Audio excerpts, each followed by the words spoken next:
এবারের অঙ্কটি অক্টোবর 2010-এ এসেছে।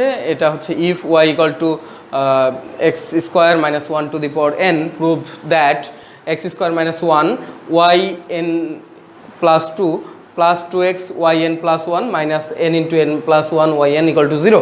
সো এই অঙ্কটি আমরা সলভ করার জন্য গতানুগতিকভাবে যেটা দেওয়া আছে given y equal to x square minus 1 to the power n, এটাকে দুইবার ডিফারেন্সিয়েশন করব। সো দুইবার ডিফারেন্সিয়েশন করলে প্রথম হবে y1 equal to n x square minus 1 to the power n minus 1 x to the power n এর সূত্র। So এটা আমাদের গাইড বইয়ের 5 নম্বর অঙ্ক। সো এই অঙ্কটি প্রথমে আমরা x to the power n এর সূত্রে একবার ডিফারেন্সিয়েশন করলাম, কিন্তু যেটাকে এক্স ধরে ডিফারেন্সিয়েশন করলাম সেটা কিন্তু এক্স না, তাহলে এটাকে আরেকবার ডিফারেন্সিয়েশন করলে হবে 2x মাইনাস 1 হয়ে যাবে 0। সো এইটা আমরা লিখতে পারি যে y1 equal to 2xn into x square minus 1 to the power n, কিন্তু এই যে মাইনাস 1 পাওয়ার থাকায় সূচকের নিয়মে আমরা লিখতে পারি এক্স স্কোয়ার মাইনাস 1 নিচে নিয়ে আসতে পারি। এখন যদি আমরা আড়াআড়ি গুণ করে দিই তাহলে লেখা যায় x square minus 1 y1 equal to 2xn, আর গুণ থাকতেছে x square minus 1 to the power n এবং যার মান হচ্ছে y। সো আমরা এখানে y লিখে দিতে পারি। তাহলে আমাদের প্রথমবার ডিফারেন্সিয়েশন করে সিম্পলিফাই করা হলো। এবার আমরা দ্বিতীয়বার ডিফারেন্সিয়েশন করব, এটা ইউভি সূত্রে পড়বে।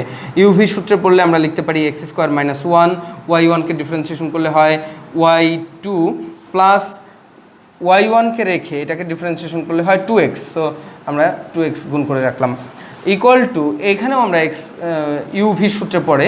সো 2n রেখে আমরা 2nx রেখে yকে ডিফারেন্সিয়েশন করলে y1 প্লাস 2n yকে রেখে xকে ডিফারেন্সিয়েশন করলে হয় 1। সো হয়ে গেল আমাদের দ্বিতীয়বার ডিফারেন্সিয়েশন করা। এটাকে সিম্পলিফাই করব, এক্স স্কোয়ার মাইনাস 1 y2 থাকলো। আমাদের যা আছে সব এই সাইডে যদি আমরা নিয়ে আসি তাহলে আমরা লিখতে পারি 2x কমন নিলে আমরা 2x y1 কমন নিলাম, 2x এবং y1 কমন আছে, কমন নিলে থাকে আমাদের কাছে এখানে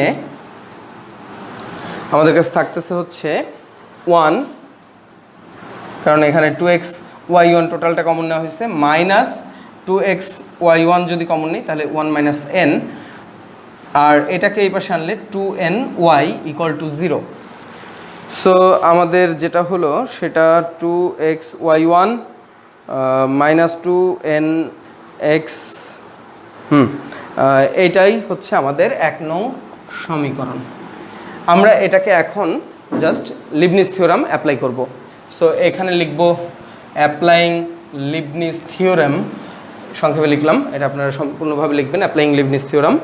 সো 1 নং সমীকরণে যদি আমরা লিবনিজ থিওরাম অ্যাপ্লাই করি তো আমরা লিখতে পারি x square minus 1 yn plus 2, যা আছে তার সাথে n যোগ করলাম, কিন্তু এখানে x থাকায় আমরা প্রথমবার ডিফারেন্সিয়েশন করার সময় nc1 যার মান n লিখলাম। এটাকে ডিফারেন্সিয়েশন করলে লেখা যায় 2x yn প্লাস 2 এর সাথে যদি 1 বিয়োগ করা হয় n প্লাস 1 হবে। এখনও x থাকায় আমরা আরেকবার ডিফারেন্সিয়েশন করব n into n minus 1 divided by factorial 2xকে ডিফারেন্সিয়েশন করলে 2 yn প্লাস 1 হবে yn। তাহলে আমরা প্রথম পদটাকে লিবনিজ থিওরাম অ্যাপ্লাই করা হলো। আমরা এইটাকে সিম্পলিফাই করার জন্য আমরা এটাকে লিবনিজ থিওরাম অ্যাপ্লাই করব।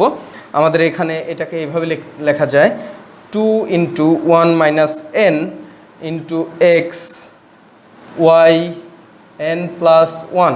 আমরা জাস্ট এটাকে একটু সাজায় লিখছি, এক্সটাকে পিছনে নিয়ে যাওয়া হয়েছে এবং n মাইনাস 1টাকে 1 মাইনাস nটাকে সামনে নিয়ে আসছি।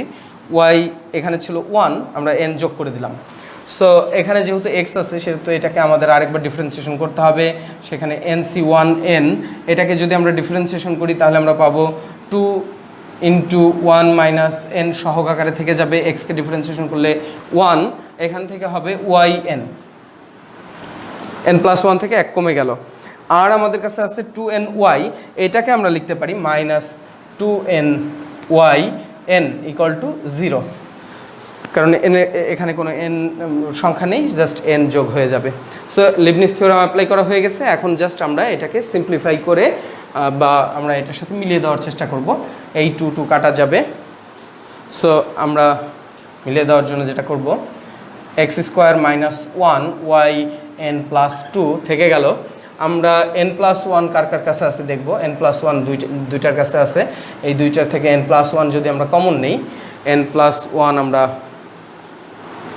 কমন নিব, প্লাস লিখে যদি আমরা এন প্লাস ওয়ান কমন নিই, Y N plus one common নিলাম, আমাদের এখানে থাকতেছে 2xn, এখানে থাকতেছে প্লাস 2x মাইনাস 2xn, এটা গুণ করে নিয়ে নেওয়া হয়েছে। সো 2xn কাটা গেলে থাকবে 2x। সো দ্বিতীয় পত্র আমাদের মিলে গেল। যাদের কাছে n আছে তাদেরকে কমন নিব। সো এখানে yn কমন নিলাম, yn যার কাছে আছে সেখান থেকে কমন নিলে আমরা একটু বেশি জায়গা নিয়ে নিই, yn ইকুয়াল টু 0।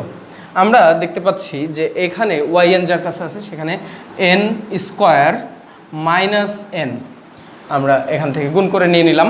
এখানে yn আছে, এখানে yn এর এখানে কি আছে, plus 2n minus 2n square, আর এখানে আছে আমাদের মাইনাস 2n জাস্ট।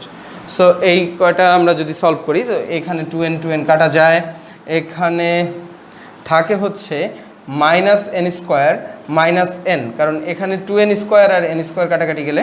সো আমরা পরের লাইনে এটা এবার আমরা এইখানে সলভ করে লিখি।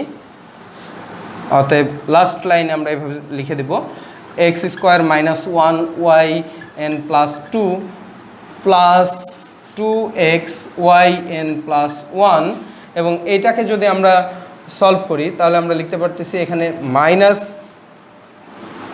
2n স্কোয়ার মাইনাস n, সামনে প্লাস থাকবে yn, এবং আমরা এখান থেকে দুজনের কাছে যেহেতু n আছে সো কমন নিয়ে নিব। আমরা এখানে মাইনাস n যদি কমন নেই তাহলে এটা প্লাস হয়ে যাবে এবং 2n হবে, এবং এখানে মাইনাস n কমন নিলে মাইনাস 1 ইকুয়াল টু 0 হবে। এবং এটি হচ্ছে যেটা আমরা প্রমাণ করতে চাচ্ছিলাম। সরি, আমাদের এখানে 2n না, এখানে জাস্ট n থাকতেছে, minus n square plus n square, এখানে আসলে n ছিল, n এর থেকে n স্কোয়ার ছিল, n স্কোয়ার থেকে n কমন নিলে n, আর এখানে মাইনাস n ছিল সেখান থেকে n কমন নিলে থাকে -1। সো এটাই আমাদের যেটা প্রমাণ করতে বলা হয়েছিল সেটা।